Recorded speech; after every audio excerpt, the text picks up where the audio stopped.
I've seen it within our own regulators, people that we've seen who are horrible examiners, then you get positioned or sent up to Washington. Mm-hmm. So for years I've been seeing that, and it's like, no, Mm-hmm. you know, as a regular, you know, person in society or anything, you like to think that people in those power positions are smarter than you, but I tell you, they're not. Yeah. You know, they're in fact, I think, have such, you know, they have less grasp of what actually goes on in real life. Yeah. Okay, we're back with another episode of Expandable.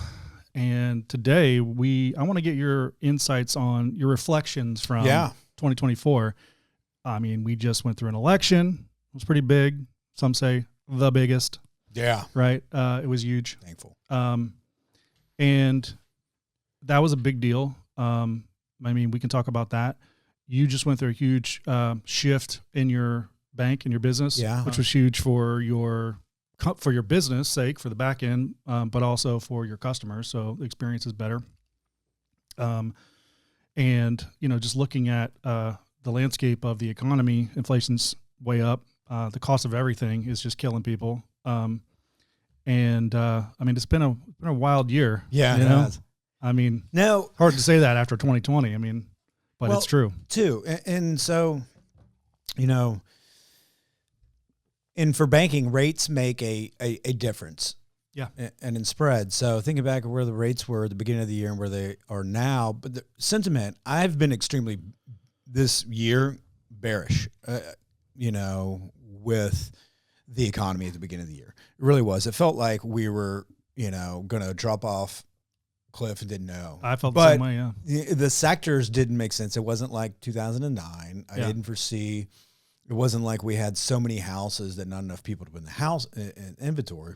We didn't have excess inventory, so we didn't see like a crash in, you know, housing market. Mm-hmm. But the affordability, nobody can afford them, so probably have, you know, way more people in each unit. Yeah, was my expectation, and we had such a 20 years.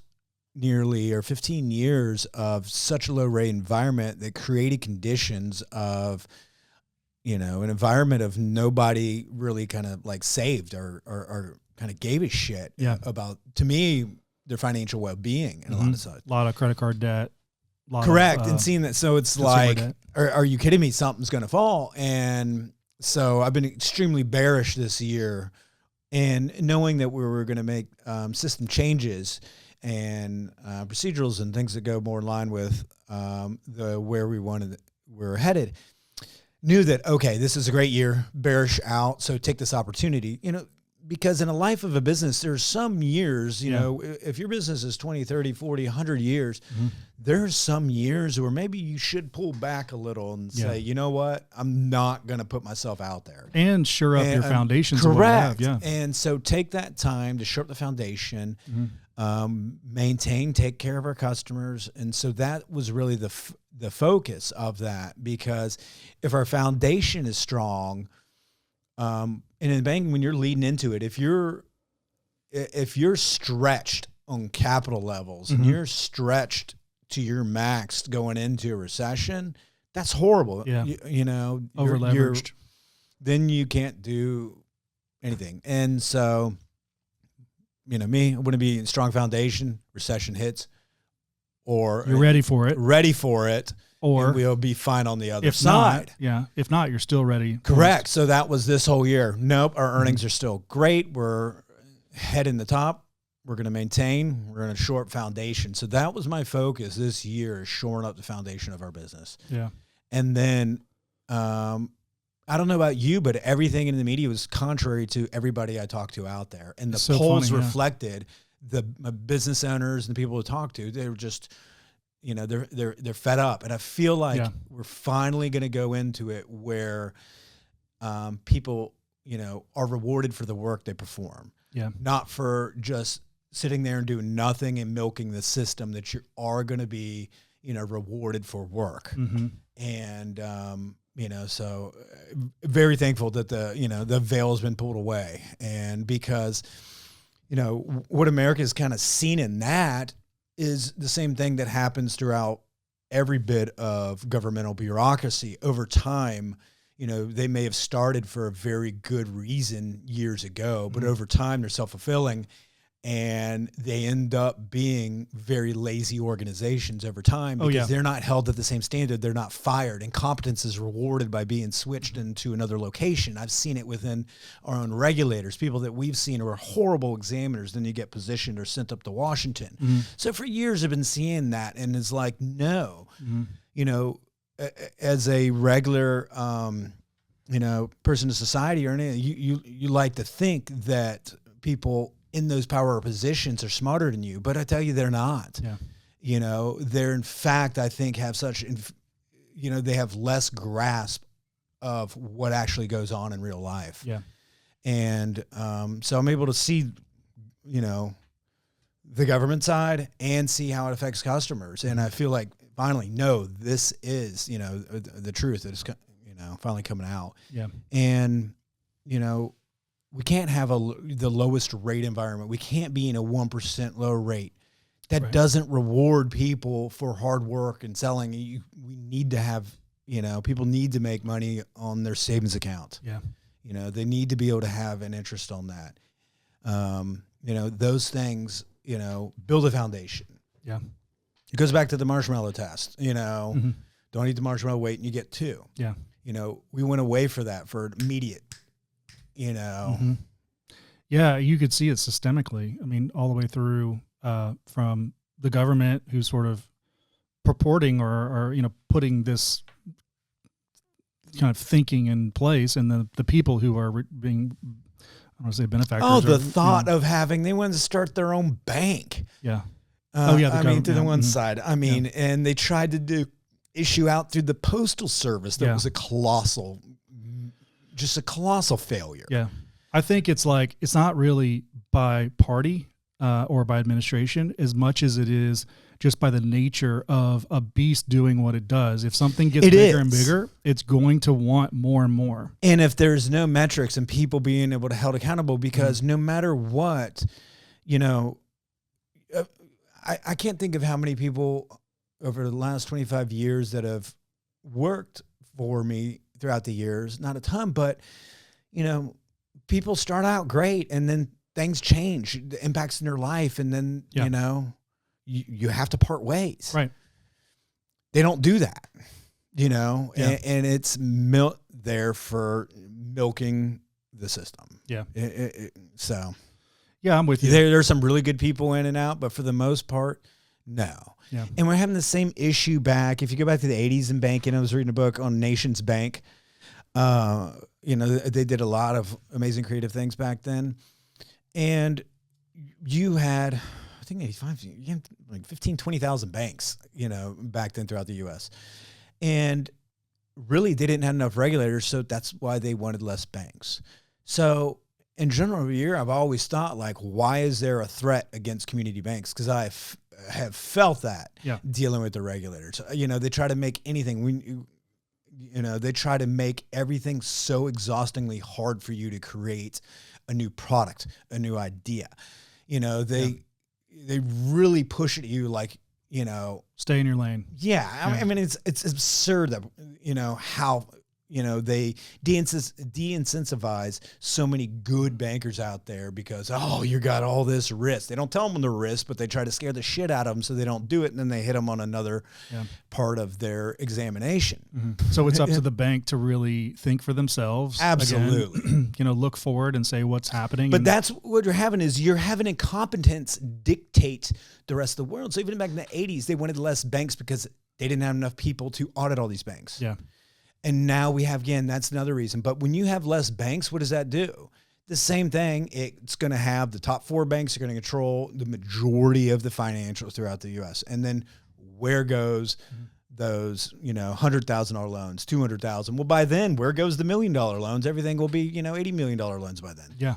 So, you know, once they're not efficient, and then they get so inefficient that it's everybody else is the issue. So they just want to overregulate, so there's less out there, so they don't have to do any more work.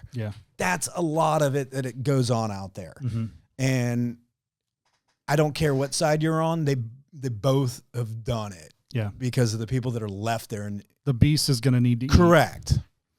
But, you know, hopefully that a lot of that area will just get a... Yeah, that's what I was going to ask you is what do you think what do you see happening there, you know, both in banking but governmentally, that where do you see it going? Do you see it staying on course to continue to do that, or do you see it changing? I mean, I don't, you know, for all the issues that's going on in the U.S., I don't think financial doesn't seem to be in their top few, you know, with border crisis and with all the other stuff, with other things. But yes, there needs to be a lot.